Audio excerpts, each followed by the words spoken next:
দোস্ত, তুই কেমন আছিস? ভালোই আছি, কিন্তু মোবাইলটা আমাকে খেয়ে ফেলতেছে। মানে, মোবাইল আবার মানুষ খায় নাকি?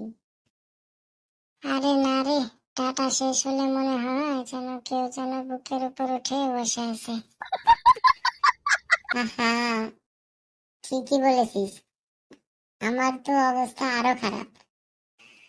কেন রে দোস্ত, তোর আবার কি হলো? আমার মা বলে ফোনটা রাখ, না হলে তোরও ব্যাটারি লাগবে। হা হা হা, ব্যাটারি ভয়ে আবার মানুষ থাকে নাকি? আরে ভাই, মা যখন বলে তখন ব্যাটারি থেকেও চার্জ বেশি লাগে আমার মনে। দোস্ত, আসলে একদিন মোবাইল ছাড়া আড্ডা দেওয়া উচিত। হুম, মোবাইল ছাড়া আড্ডা দিবি, ছবি তোলার জন্য আবার কার ফোন ব্যবহার করবি? হা হা হা, কথা তো ঠিকই বলেছিস।